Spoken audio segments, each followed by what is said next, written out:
Good morning 7th class बच्चों। आज हम सिविक्स का दूसरा चैप्टर पढ़ेंगे, व्यवस्थापिका कानून बनाना। हमारे संविधान में कहा गया है कि भारत अर्थात इंडिया राज्यों का संघ होगा। इसका अर्थ यह है कि भारतीय संघ का पूरा क्षेत्र सभी राज्यों केंद्र शासित प्रदेशों से मिलकर बना है। अपने शिक्षक की सहायता से भारत का राजनीतिक मानचित्र देखकर अपने देश के राज्यों एवं केंद्र शासित प्रदेशों को सूची अपनी अभ्यास पुस्तिका में बनाइए। भारत में संघ, केंद्र तथा राज्य सरकार के अधिकार संविधान द्वारा निश्चित किए गए हैं। चूँकि भारत राज्यों का संघ है, इसलिए संघ और राज्य के काम बटे हुए हैं। संघ सरकार जो कानून बनाती है वह पूरे देश के लिए बनाती है। वह ऐसा मामलों विषयों पर कानून बनाती है जो किसी राज्य को न लेकर सभी राज्यों के लिए होता है। मतलब एक ऐसा कानून जो राज्य से नहीं, किसी विशेष राज्य के लिए नहीं, वो पूरे देश के राज्यों के लिए वो एक समान बनाती है। संघ एवं राज्यों के बीच विधायी शक्तियों का विभाजन 3 सूचियों में किया गया है, जो भारतीय संघीय व्यवस्था का प्रमुख लक्षण है। ये तीनों सूचियाँ इस प्रकार हैं। बच्चों, किस प्रकार से वो सूची बनाई गई हैं, वो सूची का नाम ये है। पहला है संघ सूची, दूसरा राज्य सूची, तीसरा समवर्ती सूची। संघ सूची के अंतर्गत बच्चों क्या आता है? संघ सूची इस सूची के विषयों पर विधि कानून बनाने का अधिकार संसद को प्राप्त है, जिनमें कुछ प्रमुख विषय है: रेल, जल परिवहन, हवाई जहाज, राष्ट्रीय राजमार्ग, बैंक, विदेशी मामले, स्मारक, रक्षा, संचार साधन, डाक एवं तार। ये आपका इसके अंतर्गत आता है। फिर आपका आता है बेटो राज्य सूची। इस सूची के विषयों पर कानून बनाने का अधिकार राज्य विधानमंडल को प्राप्त है, जिनमें कुछ प्रमुख हैं: पुलिस, स्वच्छता, मत्स्य पालन, स्थानीय स्वशासन, कृषि, सिंचाई, पशुधन, निचली अदालत, कारागार, सड़क। फिर आता है समवर्ती सूची। कुछ ऐसे भी विषय हैं जिन पर संसद और राज्य विधानमंडल दोनों ही कानून बना सकते हैं, इन्हें समवर्ती सूची कहते हैं। इसके अंतर्गत यही रखा गया, इस सूची में दिए गए कुछ विषय निम्नलिखित हैं: चिकित्सा, वन, विवाह, समाचार पत्र, पुस्तकें, शिक्षा, उद्योग, बिजली, परिवार, धार्मिक संस्थाएं। यदि समवर्ती सूची के किसी एक विषय पर संघ और राज्य के कानूनों को मतभेद होता है तो वह कानून को मान्यता दी जाती है।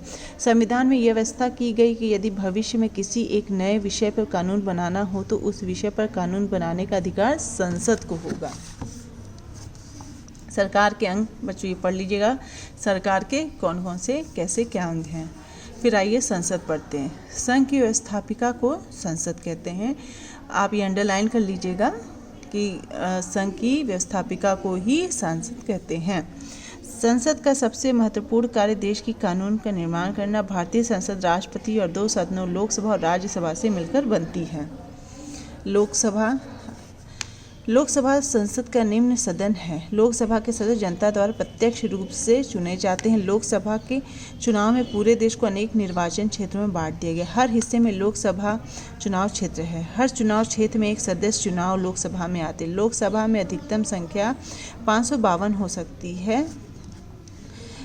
वर्तमान में 543 निर्वाचन सदस्य और 2 सदस्य आंग्ल भारतीय समुदायों को मनोनीत है। चुनाव में उस क्षेत्र में रहने वाले साल या उससे ऊपर आयु वाले 8 साल से ऊपर आयु वाले को वोट डाल सकते हैं।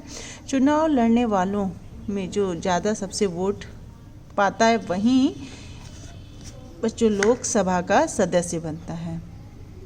आपने चुनाव लड़ने वाले उम्मीदवारों को भाषण देते या नारे लगाते हुए देखा होगा। अब इनमें बेटा योग्यताएं क्या क्या होनी चाहिए? लोकसभा का सदस्य बनने के लिए ये निम्नलिखित योग्यताएं होनी चाहिए: भारत का नागरिक व मतदाता सूची का उसका नाम हो। दूसरा, 25 साल या उससे अधिक आयु हो। किसी सरकारी लाभ के पद पर ना हो। पागल या दिवालिया ना हो। लोकसभा का कार्यकाल। लोकसभा के सदस्य 5 वर्ष में चुने जाते हैं, लेकिन प्रधानमंत्री की सलाह व राष्ट्रपति इससे पहले भी लोकसभा को भंग कर सकते हैं। लोकसभा के पदाधिकारी। लोकसभा के सदस्य बहुमत से अपना एक अध्यक्ष और एक उपाध्यक्ष चुनते हैं। ये उन्हीं सदस्यों के बीच चुने जाते हैं। पता कीजिए कि इस समस्या लोकसभा का स्पीकर कौन है। बैठकों के दौरान लोकसभा के कार्यवाही अध्यक्ष चलाता है। लोकसभा और राज्यसभा का एक सा बैठक अधिवेशन बैठक होने पर अध्यक्ष की कार्यवाही नियंत्रण व संचालन करता है। अध्यक्ष न हो तो यही कार्य उपाध्यक्ष करता है। यदि लोकसभा का बहुमत अध्यक्ष न हो चाहे तो वह किसी प्रस्ताव पारित करने को हटा सकते हैं।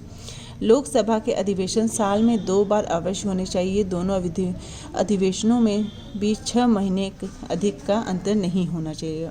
अब बेटा, लोकसभा के क्या क्या वो कार्य करती है। लोकसभा कानून बनाती है, मंत्रिपरिषद के कामों पर अपना नियंत्रण रखती है, कानूनों में संशोधन करना, जनता पर कर लगाने और खर्चा करने का निर्णय लेना। राज्यसभा संसद का उच्च सदन है। इसके संसद सदस्यों की संख्या अधिक से अधिक 250 हो सकती है। इनमें 12 सदस्यों को राष्ट्रपति द्वारा मनोनीत किया गया है। ये सदस्य अपने किसी न किसी कार्य के लिए प्रसिद्ध होते हैं। इन सदस्यों को राष्ट्रपति साहित्यकार, वैज्ञानिक, कलाकार, समाज सेवियों में से नामित करता है। 6 सदस्यों का चुनाव राज्य और दिल्ली के पुडुचेरी विधान सभाओं के निर्वाचित सदस्य करते हैं। चूँकि इनका चुनाव सीधे जनता द्वारा नहीं होता, इसलिए इस प्रकार के चुनाव को अप्रत्यक्ष चुनाव कहते हैं। राज्यसभा का सदस्य वही व्यक्ति हो सकता है जिसकी आयु 30 वर्ष या उससे अधिक हो। योग्यताएं वही हो जो लोकसभा के सदस्यों के लिए निश्चित की गई हैं। अब बच्चों आइए सदस्यों के कार्यकाल। राज्यसभा के सदस्यों का कार्यकाल 6 वर्ष है। इसके 1/3 सदस्य हर 2 वर्ष बाद अवकाश ग्रहण करते हैं। उसके स्थान पर नए सदस्य चुनकर आते हैं। इस प्रकार राज्यसभा कभी भी भंग नहीं होती, इसलिए इसे अस्थायी सदन भी कहा जाता है। राज्यसभा के पदाधिकारी। भारत के उपराष्ट्रपति राज्यसभा का पदेन सभापति होता है। वह राज्यसभा की कार्यवाही का संचालन करता है। जबकि सभापति उपस्थित नहीं रहता तो उसके स्थान पर उपसभापति कार्य करता है। अधिवेशन। राज्यसभा के वर्ष में 2 बार अधिवेशन होना आवश्यक है। जो अधिवेशनों के बीच 6 माह से अधिक का अंतर नहीं होना चाहिए। राज्यसभा का कार्य। लोकसभा की तरह राज्यसभा भी कानूनों का संशोधन कार्य करती है। इन दोनों सदनों द्वारा जब कोई प्रस्ताव विधेयक स्वीकार कर लिया जाता है, राष्ट्रपति के पास हस्ताक्षर के लिए भेजा जाता है। राष्ट्रपति के हस्ताक्षर के बाद वह विधेयक कानून बना जाता है। राज्यसभा में लोकसभा की भांति मंत्रियों से प्रश्न पूछ सकती है। विशेष बात यह है कि धन से संबंध रखने वाले विधेयक लोकसभा में प्रस्तुत किए जाते हैं। राज्य में उन पर केवल चर्चा होती है। बच्चों, आज हम इतना ही पढ़ेंगे।